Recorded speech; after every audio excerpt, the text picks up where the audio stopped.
नमस्कार, जय महाराष्ट्र मित्रांनो. निर्धार कॉम्पिटेटिव्ह हब या यूट्यूब चॅनलमध्ये मी दिनेश गवई तुम्हा सर्वांचे हार्दिक स्वागत करतो. बघा, आज एका क्रांतिसूर्याची जयंती आहे. त्यांच्या 4 ओळी अत्यंत महत्त्वाच्या होत्या की विद्येविना मती गेली, मतीविना नीती गेली, नीतीविना गती गेली, गतीविना शूद्र खचले आणि एवढे सारे अनर्थ एका अविद्येने केले. या 4 ओळीमध्ये ज्यांनी शिक्षणाची महती सांगितली आणि सर्वप्रथम छत्रपती शिवाजी महाराज यांची जयंती साजरी करणारे क्रांतिसूर्य महात्मा ज्योतिराव फुले यांची जयंती आज आहे आणि त्यांच्या जयंतीनिमित्त तुम्हा सर्व बांधवांना हार्दिक शुभेच्छा देतो आणि आजचं आपलं हे लेक्चर चालू करतो. तर बघा, आज आपण विज्ञानामधला फिजिक्स जो आहे, फिजिक्समधला आपण विद्युतधारा म्हणजेच करंट इलेक्ट्रिसिटी हा चॅप्टर चालू करणार आहोत. चॅप्टर थोडासा वेगळा आहे. फक्त मी लक्षात तुम्हाला म्हणेल की हे पॉईंट लक्षात ठेवा, तेवढेच पॉईंट लक्षात ठेवायचे आणि त्याचे न्यूमेरिकल्स वगैरे त्याचं आपण बघून घेऊ. ठीक आहे. तर बघा, विद्युतधारा त्यालाच आपण म्हणतो करंट इलेक्ट्रिसिटी इंग्लिशमध्ये. तर बघा, काय झालं होतं की सुमारे 2500 वर्षापूर्वी सेल्स या ग्रीक शास्त्रज्ञानं काय केलं, असं लक्षात आलं की पिवळ्या रंगाच्या राळेचा दांडा, ज्याला ॲम्बर म्हटलं, लोकरी कापडाने घासला असता त्या दांडाकडे पिसे आकर्षित होतात आणि या अंबरला ग्रीक भाषेमध्ये इलेक्ट्रॉन म्हणतात. आणि अंबरच्या गुणधर्माला थॉमस ब्राऊनने 1646 साली इलेक्ट्रिसिटी हे नाव दिले. ठीक आहे. 2500 वर्षापूर्वी काय झालं, ग्रीक शास्त्रज्ञ होता, त्याचं नाव होतं सेल्सने काय केलं की एक पिवळ्या रंगाचा दांडा, त्याला ग्रीक भाषेमध्ये ॲम्बर म्हणतात, त्याने काय लोकरी कापडावर घासला असता त्याच्याकडे पिसे जे असतात, पिसे आकर्षित झाली. ठीक आहे. तर तो ॲम्बरला ग्रीक भाषेमध्ये काय म्हणतात, इलेक्ट्रॉन असे म्हणतात. आणि या ॲम्बरच्या या गुणधर्माला थॉमस ब्राऊनने 1646 साली इलेक्ट्रिसिटी हे नाव दिले. ॲक्च्युअलमध्ये विद्युतधारा वेगळं आणि इलेक्ट्रिसिटी वेगळं. ठीक आहे. तर लक्षात घ्या, आपल्याला फक्त विद्युतधारा बघायचा आहे. ही त्याची वरचं जो आहे बेसिक पॉईंट आहेत किंवा त्याचा काहीतरी इतिहास आहे. ठीक आहे. पुढे बघा, विद्युतधारा अत्यंत महत्त्वाचं इलेक्ट्रिक करंट काय होतं आहे बघा. का धातूच्या विद्युत वाहकात साधारणतः 1 किंवा त्यापेक्षा जास्त इलेक्ट्रॉन असतात. जो पण धातूचा विद्युत वाहक आहे त्यामध्ये 1 किंवा त्यापेक्षा जास्त इलेक्ट्रॉन असतात, जे अणुकेंद्रकाची अतिशय क्षीण बलाने बद्ध झालेले असतात किंवा क्षीण बलाने बद्ध असतात. आणि या इलेक्ट्रॉन्सला मुक्त इलेक्ट्रॉन असे म्हणतात. या इलेक्ट्रॉनला काय म्हणतात, मुक्त इलेक्ट्रॉन असे म्हणतात. आता बघा, वाहकामध्ये हे इलेक्ट्रॉन एका भागाकडून दुसऱ्या भागाकडे सहजपणे जाऊ शकतात. वाहकाकडूनमध्ये हे इलेक्ट्रॉन एका भागाकडून दुसऱ्या भागाकडे सहजपणे जाऊ शकतात. आता बघा, वाहकातून वाहणारा इलेक्ट्रॉनचा प्रवाह किंवा ठराविक क्षेत्रातून एकक कालावधीत वाहणारा विद्युत प्रभार म्हणजेच विद्युतधारा होय. विद्युतधारेची व्याख्या लक्षात ठेवायचं गरज नाही, फक्त लक्षात ठेवा की ठराविक क्षेत्रातून एकक कालावधीत वाहणारा विद्युत प्रभार म्हणजेच विद्युतधारा होय किंवा निश्चित कालावधीमध्ये वाहणारा विद्युत प्रभार म्हणजेच विद्युतधारा होय किंवा एकक कालावधीत वाहणारा विद्युत प्रभार म्हणजेच विद्युतधारा होय. आता विद्युत प्रभार म्हणजेच त्याला त्यांनी म्हटलं इलेक्ट्रॉन. आता इलेक्ट्रॉन वेगळा असतात आणि विद्युत प्रभार वेगळा असतो, ते आपण पुढे बघूया. ठीक आहे. तर आपल्याला एवढंच लक्षात ठेवायचं विद्युतधारेमध्ये की विद्युतधारा म्हणजे काय असते, विद्युत प्रभार छेदामध्ये काळ. विद्युत प्रभार अपॉन काळ म्हणजे असते विद्युतधारा. आणि विद्युत प्रभार जो आहे क्यू या अक्षराने दर्शवला जातो. विद्युत प्रभार क्यू या अक्षराने दाखवतात, टी फॉर टाईम काळ. आणि जी विद्युतधारा आहे आय या अक्षराने दाखवली जाते. कशाने, आय या अक्षराने. आता बघा, आय बरोबर काय, विद्युतधारा. आय बरोबर काय, विद्युतधारा. ठीक आहे. आणि विद्युतधारेचे एकक काय आहे, ॲम्पियर. लक्षात ठेवा, विद्युतधारेचे जे एकक आहे ते काय आहे, ॲम्पियर आहे. विद्युतधारेचे एकक काय, ॲम्पियर. आंद्रे ॲम्पियर या शास्त्रज्ञाच्या स्मरणार्थ विद्युतधारेला ॲम्पियर हे एकक देण्यात आलेले आहे. आंद्रे ॲम्पियर या शास्त्रज्ञाच्या स्मरणार्थ विद्युतधारेला ॲम्पियर हे एकक देण्यात आलेले आहे. त्यानंतर क्यू बरोबर आपण काय म्हटलं, विद्युत प्रभार. क्यू बरोबर काय, विद्युत प्रभार. आणि या विद्युत प्रभाराचे एकक काय असते, कुलम. या विद्युत प्रभाराचे एकक काय असते, कुलम असते. लक्षात ठेवायचं आहे, कुलोम हे विद्युत प्रभाराचं एकक असते. ठीक आहे. आता कुलोम या शास्त्रज्ञाच्या स्मरणार्थ विद्युत प्रभाराला कुलोम हे एकक देण्यात आलेले आहे. ठीक आहे. म्हणजे आपण म्हणू शकतो आय बरोबर क्यू अपॉन टी. आता क्यू आपण कशामध्ये मोजला, क्यू आपण कशामध्ये मोजला, कुलममध्ये. आणि टी कशामध्ये मोजतो आपण, सेकंदमध्ये. म्हणजेच आय बरोबर आपण म्हणू शकतो कुलम छेदामध्ये सेकंद, आणि यालाच काय म्हणतो ॲम्पियर. म्हणजे ॲम्पियर कसं तयार होते, 1 ॲम्पियर जर आपल्याला म्हटलं तर 1 कुलम भागेला 1 सेकंद बरोबर काय झालं 1 ॲम्पियर. 1 ॲम्पियर बरोबर 1 कुलम भागेला 1 सेकंद बरोबर झालं 1 ॲम्पियर. ठीक आहे. आता यामध्ये तुम्हाला एकच लक्षात ठेवायचं की इलेक्ट्रिसिटी हे नाव कोण दिलं, थॉमस ब्राउन या शास्त्रज्ञाने दिलं 1646ला. त्यानंतर ग्रीक शास्त्रज्ञ कोणता होता, सेल्स. त्याने अंबरवरती काय होता लोकर घासला आणि त्याच्याकडे पिसे आकर्षित झाली. हा पॉईंट लक्षात ठेवा. आता याच्यामधले इलेक्ट्रॉन्स हे असतात विद्युत वाहकामध्ये 1 किंवा त्यापेक्षा जास्त असतात, त्यांना मुक्त इलेक्ट्रॉन म्हणतात आणि ते एका वाहकाकडून दुसऱ्याकडे वाहतात. एवढं काही लक्षात ठेवण्याची गरज नाही, पण त्या विद्युत वाहकामध्ये इलेक्ट्रॉन्स असतात हे लक्षात ठेवा. ठीक आहे. आणि बघा ठराविक क्षेत्रात एकक कालावधीत वाहणारा विद्युत प्रभार म्हणजेच विद्युतधारामय, म्हणजेच विद्युतधारा बरोबर विद्युत प्रभार छेदामध्ये काळ. म्हणजेच विद्युतधाराला आपण आयने दर्शवतो, प्रभार आपण क्यूने दर्शवतो आणि वेळ जो आहे ह्या टीने दर्शवतो. विद्युतधारेचं एकक कुठलं तर ॲम्पियर सांगता आलं पाहिजे डायरेक्ट. क्यू विद्युत प्रभाराचं एकक कुठलं तर कुलम. हे डायरेक्ट प्रश्न तुम्हाला विचारलेले आहेत. आणि 1 ॲम्पियर बरोबर 1 कुलम भागेला 1 सेकंद. ठीक आहे. आता बघा इलेक्ट्रॉन्सवरती किती चार्ज असतो तर इलेक्ट्रॉन्सची जी किंमत असते -1.6 × 10⁻11 एवढी किंमत जी असते इलेक्ट्रॉनची असते, एवढा प्रभार असतो इलेक्ट्रॉन्सवरती. ठीक आहे. लक्षात ठेवा इलेक्ट्रॉन्सवरती जो प्रभार असतो -1.6 × 10⁻19 एवढा त्यावरती काय असतो प्रभार असतो इलेक्ट्रॉन्सवरती. ठीक आहे. एवढं लक्षात ठेवा. हे पुढे आपल्याला केमिस्ट्रीमध्ये सुद्धा आहे. ओके. एवढ्या गोष्टी लक्षात आलात. पुढे आपण आता पुढचा पार्ट बघूया. ठीक आहे. पुढे आपण बघूया विभवांतर, पोटेन्शियल डिफरन्स कशाला म्हणतात. तर बघा विद्युत क्षेत्रातील 2 भिन्न बिंदूमधील विभवांतर म्हणजे एकक धनप्रभार एका बिंदूपासून दुसऱ्या बिंदूपर्यंत स्थानांतरित होताना घडलेले कार्य होय. आता बघा हा विद्युत घट मी इथं काढलेला आहे. त्यांनी काय म्हटलं की या 2 बिंदू आहेत, समजा हा प्लसवाला बिंदू आणि मायनसवाला बिंदू. बघा कधी पण जो विद्युत प्रभार आहे हा पॉझिटिव्हकडून निगेटिव्हकडे वाहतो. ठीक आहे. प्लस साईनकडून आपल्याला निगेटिव्हकडे वाटतो, म्हणजे धनचिन्हाकडून ऋणचिन्हाकडे वाहतो. लक्षात घ्या. आता या पॉझिटिव्हकडून निगेटिव्हकडे वाढताना या 2 बिंदूमध्ये जे कार्य घडून येते, हे वाहत असताना इथपर्यंत येत असताना जे कार्य घडते त्यालाच म्हणतात विभवांतर असे म्हणतात. ठीक आहे.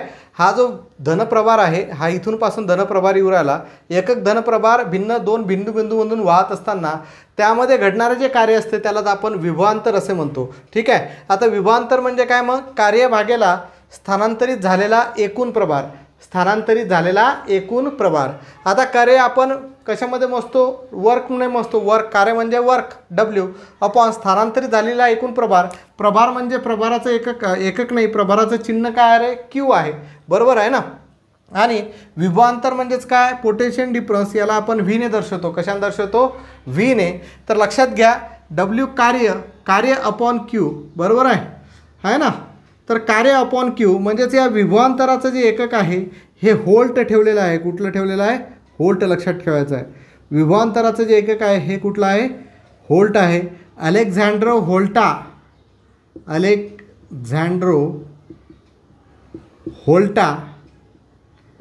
या शास्त्रज्ञाने सर्वप्रथम हा विद्युत घट निर्माण केला किंवा शोधला, म्हणून त्यांच्या स्मरणार्थ या विभवांतर म्हणजेच पोटेन्शियल डिफरन्सला व्होल्ट हे एकक देण्यात आलेले आहे.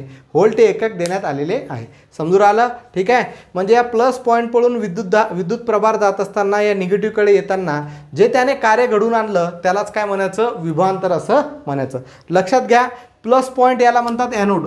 जो प्लस पॉईंट असतो त्याला काय म्हणतात ॲनोड, आणि ती जी रेष असते त्याची मोठी असते. लक्षात घ्या. आणि जो मायनस पॉईंट असतो त्याला म्हणतात कॅथोड, आणि त्याची जी रेष असते ती असते थोडीशी लहान असते याच्यापेक्षा. ठीक आहे. लक्षात घ्या. आता बघा इथं ॲमिटर म्हणजेच काय विद्युतधारा मोजण्यासाठी. रोध आपण रेजिस्टन्स पुढे बघणार आहोत, आणि इथं V म्हणजेच व्होल्ट मीटर लावलेलं आहे. हे जे आपण व्होल्ट मीटर, ठीक आहे, त्यालाच आपण विभवांतर म्हटलं. तर जे व्होल्ट आहे हे कशामध्ये मोजतात व्होल्ट मीटरमध्ये. विद्युतधारा कशामध्ये मोजतात ॲमिटरमध्ये. ह्या गोष्टी आपण आताच बघितल्या. ॲम्पियरमध्ये मोजतो, आणि त्याचं जे आहे ते मोजण्यासाठी जे एकक नाही जे साधन वापरले जाते त्याला ॲमिटर म्हणतात. त्याच पद्धतीने व्होल्ट जर तुम्हाला मोजायचं असेल, विभवांतर जर तुम्हाला मोजायचं असेल तर ते व्होल्ट मीटर या साधनामध्ये ते इक्विपमेंट आहे त्यामध्ये आपण विभवांतर मोजतो, आणि विद्युतधारा आपण ॲम्पियर या एककामध्ये मोजतो, पण त्यासाठी मोजण्यासाठी जे साधन असते त्याला काय म्हणतात, ॲमीटर असे म्हणतात. ठीक आहे. हा विद्युत घट अशा प्रकारे असतो. आणि या विद्युत घटाचा जो शोध आहे अलेक्झांडर व्होल्टा या शास्त्रज्ञाने लावला, म्हणून त्यांच्या स्मरणार्थ या विभवांतराला एकक कोणतं देण्यात आलेलं आहे, व्होल्ट देण्यात आलेला आहे. लक्षात ठेवायचं आहे, कुठलं, व्होल्ट. ठीक आहे. ही पॉईंट विचारले शकतात. ठीक आहे. व्याख्या तुम्हाला डिफरन्स व्याख्या जे आहे व्याख्याने विचारतील, फक्त तुम्हाला विभवांतर कसं येते, विभवांतर बरोबर कार्य भागेला विद्युत प्रभार, एकूण जो झालेला आहे स्थानांतरित झालेला एकूण प्रभार म्हणजे W/Q. W म्हणजेच वर्क अपॉन Q फॉर विद्युत प्रभार. ठीक आहे. आणि त्याचं एकक काय असते, व्होल्ट असते. एवढं लक्षात ठेवायचं आहे. ठीक आहे.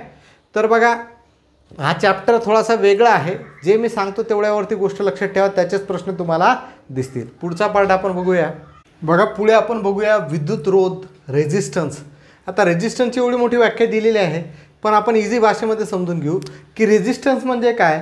आता बघा हे एक वायर आहे, याला आपण प्लगमध्ये जोडलं. ठीक आहे. म्हणजे आपण ते पिनमध्ये त्याला लावलं, आणि वायर जर ही ओपन असेल म्हणजे त्यावरती रबरचं कोटिंग जर नसेल तर त्याला जर आपण हात लावला तर काय होतं रे, आपल्याला करंट लागते. बरोबर आहे. आणि त्यावरती जर रबरचं कोटिंग असेल तर रबरला आपण हात लावला तर आपल्याला करंट लागत नाही. बरोबर आहे. म्हणजे रबर काय करते, विरोध करतो करंट लागण्यासाठी. काय करते, विरोध करते. बरोबर आहे. किंवा एक उघडी तार असेल म्हणजे ज्यावरती कुठलं रबरचं आवरण नसेल, त्याला जर आपण लाकडानं असं लोटलं तर काय होईल, आपल्याला करंट लागणार नाही जर त्यामध्ये करंट चालू असेल तर. आणि तेच जर मी एखादी जर लोखंडी वस्तू घेतली आणि त्याला जर लोटलं तर मला काय होईल, करंट लागेल. म्हणजे याचा अर्थ काय आहे की करंट काय करतो, आपल्याला हा विद्युतधारा जी आहे किंवा करंट जे आहे, जो लोखंड आहे हा विद्युतधारेचा काय सुवाहक आहे ना. आणि लाकूड जो आहे हा विद्युतधारेचा काय दुर्वाहक आहे. म्हणजे लाकडामधून विद्युतधारा वाहत नाहीत किंवा रबरमधून विद्युतधारा वाहत नाहीत. म्हणजे रबर जे लाकूड आहेत हे काय आहेत, रोधक आहेत. हे काय आहेत, करंटचे जे आहेत विद्युतधारेचे रोधक आहेत. म्हणजे रोध म्हणजे काय, करंट न लागणे. ठीक आहे. रोध म्हणजे काय की विद्युतधारा ज्याच्यामुळे त्याच्यामधून पास होत नाही किंवा त्यामधून जात नाही, त्यामध्ये त्याचं विद्युतधारेचं वहन होत नाही, त्यालाच आपण रोध म्हणतो. हेच यामध्ये लिहिलेलं आहे. जेव्हा एखाद्या वाहकामधून धारा वाहते म्हणजेच इलेक्ट्रॉनचे वहन होते, तेव्हा ते इलेक्ट्रॉन वाहकातील अणू आणि आयनवर आदळतात. यामुळे इलेक्ट्रॉनच्या प्रवाहास अडथळा निर्माण होतो. त्या अडथळा निर्माण करण्याच्या गुणधर्मास रोध असे म्हणतात. ठीक आहे. ही एवढी मोठी व्याख्या दिलेली आहे आपल्या डोक्याच्या वरून जाईल. फक्त रोध म्हणजे काय की रेझिस्टन्स म्हणजे काय, करंट न लागण्याची प्रक्रिया. ठीक आहे. आणि त्यासाठी असणारे जे घटक आहेत ते, म्हणून त्यांनी रोध बरोबर काय म्हटलं, विभवांतर अपॉन विद्युतधारा. विभवांतर आपण कशामध्ये मोजतो, आताच बघितलं आपण, व्होल्टमध्ये. आणि विद्युतधारा कशामध्ये मोजतो आपण, विद्युतधारा आपण कशाने दाखवतो, व्होल्टने. आणि जे आपले विभवांतर आपण कशाने दाखवतो, व्होल्टने. आणि विद्युतधारा जी आहे ती आपण कशा दाखवतो, आयने. आणि जो रोध आहे, रोध हा दाखवतात आरने, म्हणजेच रेझिस्टन्स. ठीक आहे. म्हणजेच R आपण लिहू शकतो V/I. आता हे कसं आलं, यासाठी ओहमचा नियम तयार करण्यात आला. ठीक आहे. पण या अगोदर आपल्याला बघायचं आहे की रोधकता कशामध्ये जास्त असते आणि कशामध्ये कमी असते. बघा ज्या धातूची किंवा ज्या वाहकाची रोधकता कमी असते तो काय असतो, विद्युतचा सुवाहक असतो. बरोबर आहे. आणि ज्या वाहकाची किंवा धातूची जी रोधकता जास्त असते तो विद्युतचा काय असतो, दुर्वाहक असतो. विद्युतधारेचा तो काय असतो, दुर्वाहक असतो. म्हणजे बघा लोखंड बघितलं आपण, लोखंड जो आहे याची जी रेझिस्टन्स आहे हे खूप कमी आहे, याची रोधकता खूप कमी आहे, म्हणून तो विजेचा काय झाला, सुवाहक झाला. आणि लाकूड जो झाला याचं रेझिस्टन्स खूप जास्त आहे, म्हणजे रोधकता खूप जास्त आहे, म्हणून तो विजेचा काय झाला, दुर्वाहक झाला. ठीक आहे. अशा दोन गोष्टी असतात. एक असते कंडक्टर आणि दुसरा असते सेमीकंडक्टर आणि तिसरा असते बॅड कंडक्टर. आता तीन प्रकारचे असतात. एक असते विजेचा सुवाहक, दुसरा असते दुर्वाहक आणि एक असते संमिश्र. ठीक आहे. सुवाहक म्हणजे ज्यामधून विद्युतधारा जाते तो सुवाहक असतो, आणि ज्यामधून विद्युतधारा जात नाही, पास होत नाही, तो दुर्वाहक असतो. आणि ज्यामधून विद्युतधारा जाते पण आणि नाही पण जात ते संमिश्र असतात. तर ते सुद्धा आपल्याला बघायचे आहेत, पण ते आपल्याला पुढे आपण टेबलनुसार ते बघून घेऊ. मग यामध्ये रोधकता म्हणजे एवढं लक्षात घ्या की रोधकता म्हणजे काय, रेझिस्टन्स म्हणजेच ती विरोध करते करंटला. ठीक आहे. तर ज्याची रोधकता जास्त त्यामधून काय विद्युतधारा पास होणार नाही, म्हणजे तो विजेचा दुर्वाहक असेल. आणि ज्याची रोधकता कमी आहे त्यामधून विद्युतधारा पास होईल तर तो विजेचा काय असेल, सुवाहक असेल. ठीक आहे. तर या गोष्टी लक्षात ठेवा. ठीक आहे. पुढे बघा, हा जो आपण R/V/I लिहिलं, यासाठी ओहम्स या शास्त्रज्ञाने, जॉर्ज सायमन ओहम या शास्त्रज्ञाने काय केलं की हा रोध शोधण्यासाठी त्याने प्रयत्न केला आणि त्याने एक नियम काढला रोध शोधण्यासाठी. त्याने काय म्हटलं की वाहकाची भौतिक स्थिती कायम असताना म्हणजे तापमान आणि क्षेत्रफळ कायम असताना वाहकातून जाणारी विद्युतधारा ही त्या वाहकाच्या दोन टोकांमधील विभवांतराशी समानुपाती असते. वाहकाची भौतिक स्थिती कायम असताना म्हणजे तापमान आणि क्षेत्रफळ जर सेम असेल तर वाहकातून जाणारी विद्युतधारा जी आहे ही वाहकाच्या दोन टोकांमधील विभवांतराशी समानुपाती असते. म्हणजे आपण लिहू शकतो व्ही इज समानुपाती आहे. व्ही म्हणजे काय रे आपलं विभवांतर समानुपाती असते कशाशी विद्युतधारेशी म्हणजेच आयशी. ठीक आहे, म्हणजेच V directly proportional to I. विभवांतर समानुपाती आहे विद्युतधारेशी. बस हाच ओहमचा नियम आहे, पाठ करायची गरज नाही. विभवांतर समानुपाती आहे विद्युतधारेशी हाच काय ओहमचा नियम आहे. ठीक आहे, आता बघा आपल्याला हा समांतरचं चिन्ह काढून टाकायचं आहे. तर व्ही बरोबर आपण लिहितो आर आय. व्ही बरोबर आर आय. मग आरची किंमत जर काढायची असेल तर हा आय इकडे जाणार म्हणजेच आर बरोबर आपल्याला भेटेल V upon I. V upon I. ठीक आहे, आता बघा व्ही म्हणजेच काय पोटेन्शियल डिफरन्स म्हणजेच विभवांतर कशामध्ये मोजतो आपण व्होल्टमध्ये आहे ना. आणि त्याच्यानंतर आय म्हणजेच करंट कशामध्ये मोजतो आपण ॲम्पियरमध्ये. बरोबर ना. तर रेजिस्टन्स कशामध्ये मोजतात तर लक्षात घ्या हा जो ओहमचा नियम ज्यांनी शोधला तो George Simon ohm. George Simon ohm या शास्त्रज्ञाच्या स्मरणार्थ हा जो रेजिस्टन्स आहे म्हणजेच विद्युत रोध आहे याचं एकक काय ठेवलेलं आहे ओहम ठेवलेलं आहे. ठीक आहे, ते या चिन्हाने दाखवतात लक्षात ठेवा. ठीक आहे, ओहम त्याचं एकक आहे ते या चिन्हाने सुद्धा दाखवतात. म्हणजेच विद्युत रोधाचं एकक काय आहे रे ओहम आहे. विद्युत रोधाचं एकक काय आहे ओहम आहे लक्षात ठेवायचं आणि ते आर या चिन्हाने दाखवतात. ठीक आहे, नियम काय आहे विभवांतर हे समानुपाती असते विद्युतधारेशी हाच काय आहे ओहमचा नियम आहे. आणि हा नियम जॉर्ज सायमन ओहम या शास्त्रज्ञाने शोधला म्हणून या विद्युत रोधाच्या एकक जे आहे हे ओहम ठेवण्यात आलेलं आहे. ठीक आहे, या पुढच्या काही कन्सेप्ट आहेत त्या आपण उद्याच्या लेक्चरमध्ये बघूया. आजचं जर लेक्चर तुम्हाला आवडलं असेल तर नक्कीच या व्हिडिओला लाईक करा, शेअर करा आणि निर्धार कॉम्पिटेटिव्ह हब या यूट्यूब चॅनलला सबस्क्राईब करा. धन्यवाद. जय महाराष्ट्र.